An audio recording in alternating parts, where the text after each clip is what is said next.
Okay, good morning. So we're finishing off Shin Hey today, Mr. Shem. We're up to Seif Chof. What we're going to be focusing on today is interesting halachas about what you can do with your animal in terms of milking the animal and these sort of things. And this is actually very relevant, if you inherit Yisrael. In recent decades, Baruch Hashem, this has become a new problem, as it were. Of course, it was always an issue, but how to deal with milking animals on Shabbos. So it says the Mechaber in Seif Chof.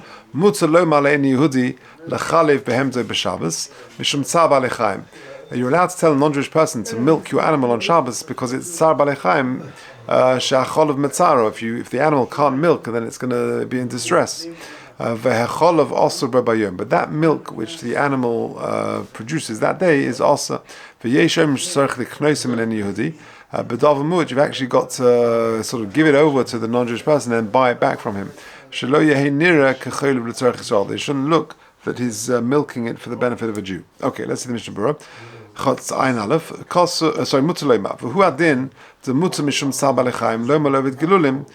So too, the Mishnah says it's the very end of Shabbos. You're allowed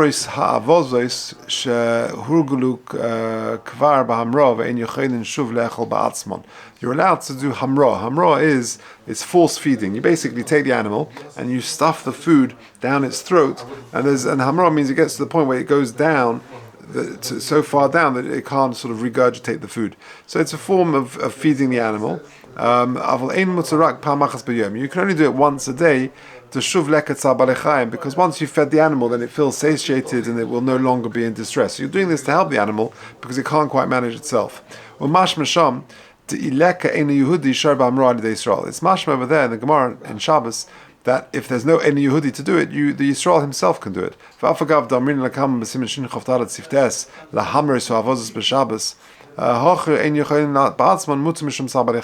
Since the animals can't do it themselves, they're very young maybe, and they can't quite manage to feed themselves, you're allowed to help them in this way. If you can, get a child to do it.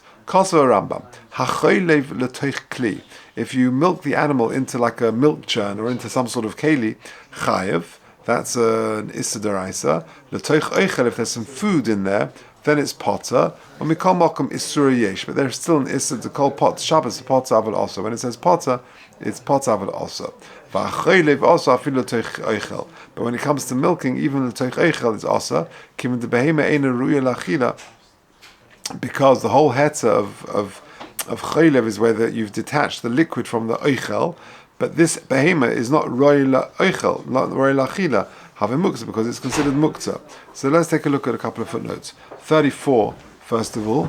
34 says, we know the rule is that mashke that goes into eichel is like eichel. So squeezing the lemon onto the piece of fish, that juice has got a din of eichel, and therefore that's okay. Voisakain is potter. Okay, we're not that in the example of the fish that was actually be mutter. But sweet, if you've got some liquid and you're squeezing it onto some food there, in the case of the milk and things like that, then it would only be potter, it wouldn't be an issa deraisa. So for example, you've got some barley or some oats in the bottom of the milk churn, so the milking and pouring it onto that would be potter.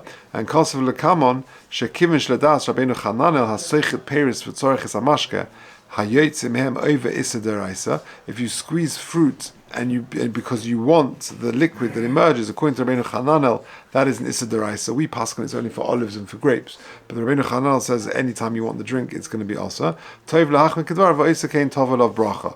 Now look at the bottom, but let's jump a paragraph. For kosav hachazon ish at the bottom there, shekol hahet lachlev l'toich eichel hurak kasha eichel v'acholav mu'ravim yachad.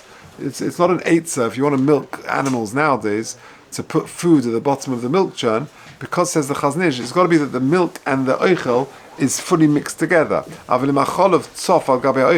the milk is just merely floating on top of the barley or the food or whatever is on the bottom of the milk churn, the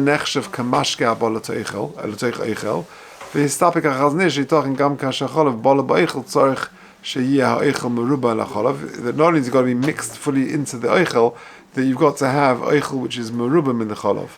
So that is not such a good eitzah. What is the eitzah? We'll see in a second. Look at if you look at 36 in front of 36. Lechaber es mechenes hachaliva. Sorry, lechaber es mechenes hachaliva ledadei habehema. If you want to attach the machinery, the milking machinery, to the dadim of the behemoth, to the teats of the animal, of the cow, b'shas sha'mechena eina ovedes, when the machine is not yet on. So you attach the machinery to the animal, and then your time switch will go on in half an hour, in 10 minutes, whatever it is. But it will be activated a little later, but if automatically through some sort of power, time switch or something. So that would be an interesting thing in kibbutzim and stuff in Israel. You're allowed to actually attach the machinery to the animal, and then through some sort of time switch it comes on and it starts milking the animal. The Shlomo Zalman says that's mutar, and Chazon Ish as well. Can you use that milk on Shabbos? No, so the milk you can't use on Shabbos. That seems to be a plus. Yeah, that seems to apply. Yeah. Now, interestingly, if you look at 38, a bit further down, if you can't get a non-Jewish person to do the milking for you, and this is also quite common in Eretz Yisrael. If you haven't got a non-Jewish person to do the milking for you, then what you do is the Chazon Ish allowed you to do the milking into a kli ma'os, where it's not a clean milk churn, it's a dirty milk churn, a dirty bucket or pail or something, and that would be okay. Oy al ha'oretz, or if you do it onto the ground, that's also okay. So if it goes to waste and it's just disappearing or going into waste, that would also be okay. For Hosef, and he adds, if you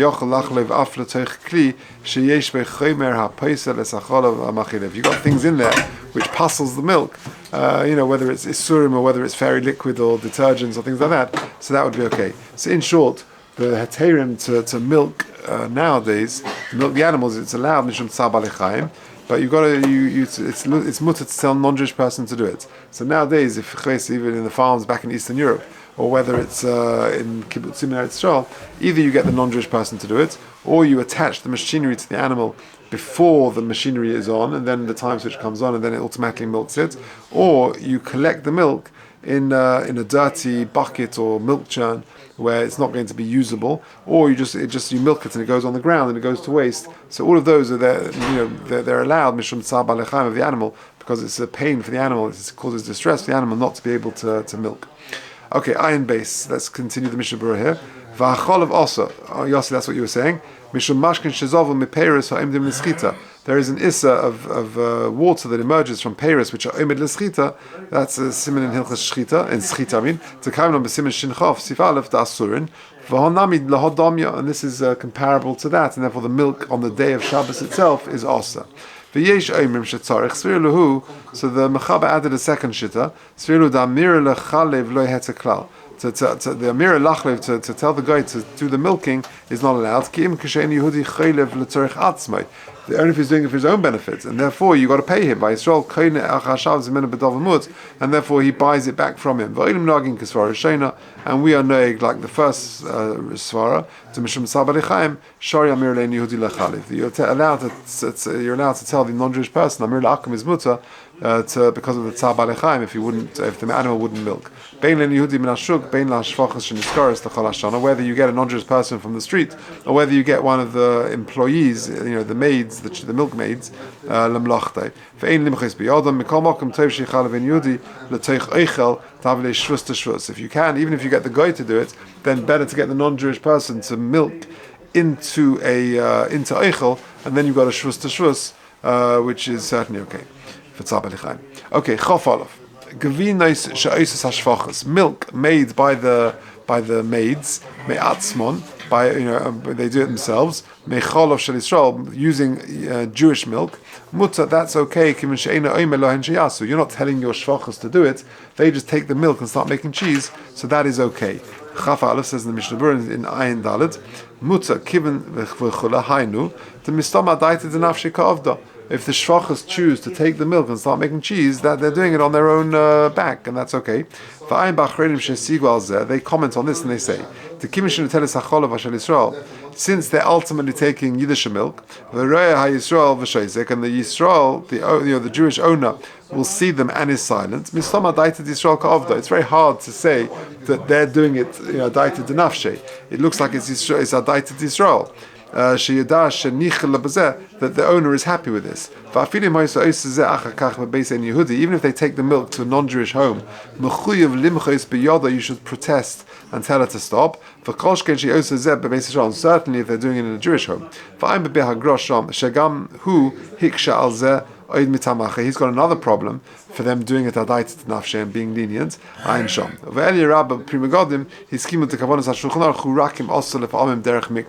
In any event, they say that the whole hetz of this mechaba of getting the non-Jewish maid to make the cheese with the Jewish milk on Shabbos because she's doing it adait nafshe, that's only if it's derech mikra, if it's once in a while, occasionally. Shemutza Shabbos lehonas mehem. On a Motzei Shabbos, you can have your cheese for Malav Malka. Avalim Oisakain Tomid. If it's a regular occurrence, then Mechuyev Limchos. Then you got to protest. Okay, Chof Beis. Mishiesh lenar in Yehudi.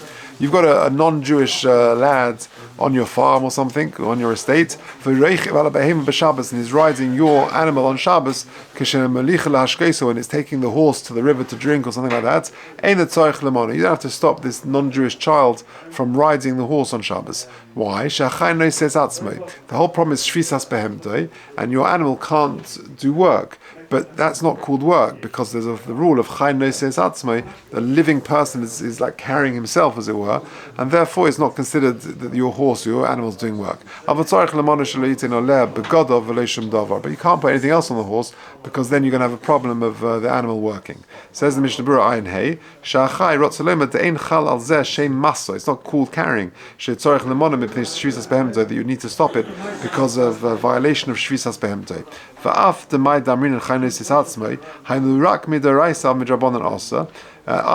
Chaynes is Atzma is only a din min Torah, but midrabanan is still Asa. So how come over here we allow it? And for that reason you can't carry a child on Shabbos, etc. This they were never included this in the realm of behema. You shouldn't put other things on the back of the animal, but with a saddle, the bottle, that's considered bottle relative to the driver, to the rider, and therefore we can ignore that. Nor should you put anything else. If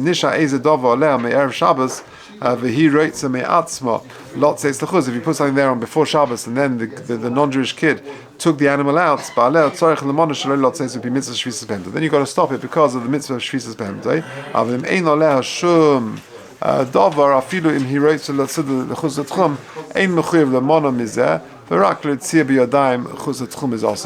Just to physically take it out, that would be a problem. Okay, let's just finish off the siman.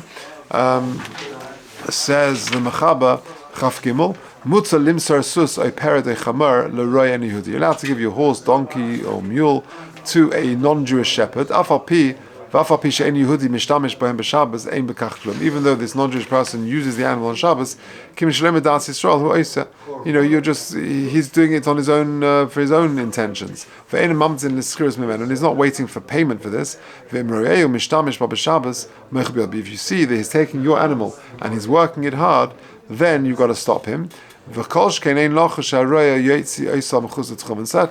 you don't have to worry if the non-Jewish person is taking your animal chus l'chum, because tchumen is drabanon and therefore it's not considered a real problem.